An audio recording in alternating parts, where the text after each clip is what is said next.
बिस्मिल्लाहिर्रहमानिर्रहीम, अस्सलाम वालेकुम and welcome to my YouTube channel. प्यारे स्टूडेंट्स, आज हम स्टडी करेंगे कानून शहादत और इसका पार्ट 1। आज मैं आप लोगों को समझाऊंगा कि एविडेंस कितने किस्म की होती हैं और गवाह क्या होता है, एग्जामिनेशन इन चीफ क्या होता है और क्रॉस एग्जामिनेशन क्या होता है। तो सबसे पहले अगर मैं आप लोगों को ये कहूँ कि how many types of evidences हमारे सामने मौजूद होती है, तो बुकिश लैंग्वेज के अंदर सिर्फ और सिर्फ दो किस्म की एविडेंसेस हैं। एक है ओरल और दूसरी है डॉक्यूमेंट्री। और ये हमें कहाँ से, किस सोर्स से ये क्लियरिफाई हो रहा है? ये हमें क्लियरिफाई हो रहा है अंडर आर्टिकल 70। आर्टिकल 70 हमें ये बता रहा है कि every content of the facts it should be proved या तो ओरली या फिर डॉक्यूमेंट्री। तो यहाँ से हमें मालूमात होती है कि गवाही बेसिकली बुकिश लैंग्वेज के मुताबिक दो किस्म की होती है। एक होती है ओरल, यानी कि बंदा आया उसने अपनी स्टेटमेंट दी, और दूसरी होती है डॉक्यूमेंट्री, जो कि बेसिकली हम अगले अपने लेक्चर्स में स्टडी करेंगे। लेकिन प्रैक्टिकल एस्पेक्ट में अगर मैं आप लोगों को एक्सप्लेन करूं तो गवाही तीन किस्म की होती है। तीसरा जो किस्म है हमारे सामने गवाही का, वो है आर्टिकल 164 कानून शहादत, जिसका मतलब ये है N evidence obtained by modern devices. अब फर्ज कर लीजिए कि अगर एक शख्स कोर्ट में आकर गवाही देता है कि भाई मैंने ये वाकया अपनी आंखों से होते हुए देखा, तो ये हो गई ओरल एविडेंस। फर्ज कर लीजिए कि अगर कोई भी शख्स ये कह देता है कि जी ये मेरे पास डॉक्यूमेंट्री प्रूफ है कि मैंने फलां बंदे के अकाउंट में इतने पैसे लगाए थे, तो ये हो गई हमारे पास डॉक्यूमेंट्री एविडेंस।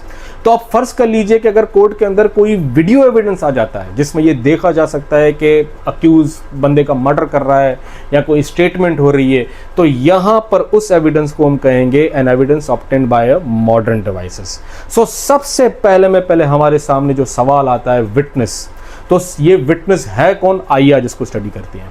विटनेस वो शख्स है जिसके पास फैक्ट्स, जिसके पास नॉलेज है, जो ये बयान दे सकता है, गवाही दे सकता है कि हाँ मैंने ये वाकया होते हुए देखा था, हाँ मैं इस केस का सबूत हूँ, एविडेंस हूँ। और कोर्ट का अगर मैं आपको समराइज कर बताऊँ, गवाही ले आओ, जजमेंट ले जाओ।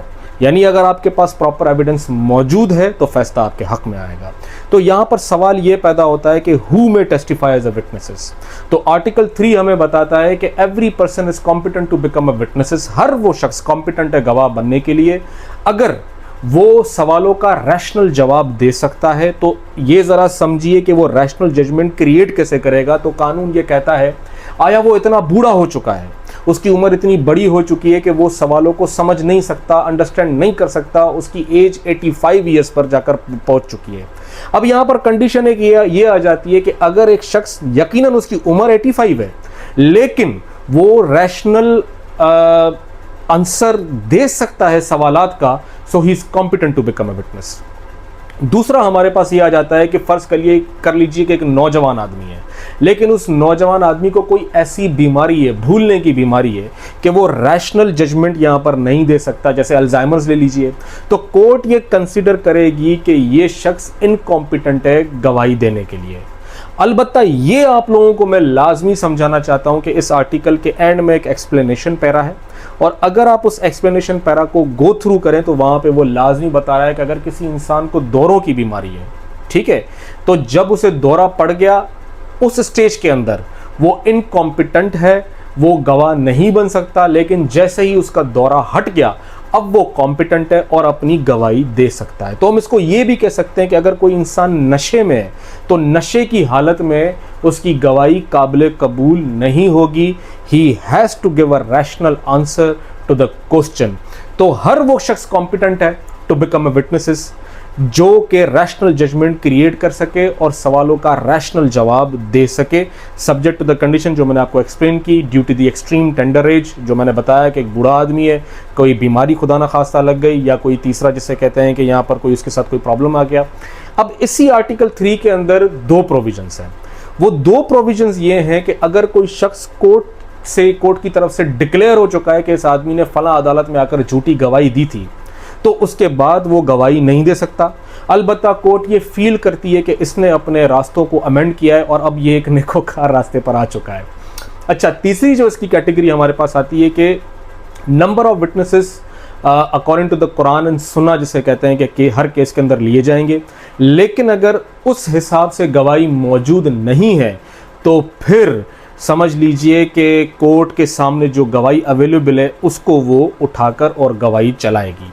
अब ये बेसिकली दूसरी तरफ हमारा टॉपिक जा रहा है कि जी नंबर ऑफ विटनेसेस, तो इसको हम इंशाल्लाह ताला अपने पार्ट 2 में थॉरोली स्टडी करेंगे। समराइज अगर मैं आज के लेक्चर को करूं कि वो ये है कि अदालत बुनियादी तौर पर गवाही की बेसिस के ऊपर फैसला देती है। तो आज आप लोगों ने डिटेल में पढ़ा कि गवाह क्या है। अब आ जाए इसके दूसरे फेज के ऊपर कि एग्जामिनेशन इन चीफ क्या है और क्रॉस एग्जामिनेशन क्या है। जब भी कोई भी पार्टी अपने हक में गवाही लाती है, अपने हक में कोई गवाह लाती है और जब वो उसका बयान रिकॉर्ड कराती है तो वो कहलाता है examination in chief under article 132 of the कानून शहादत ऑर्डर।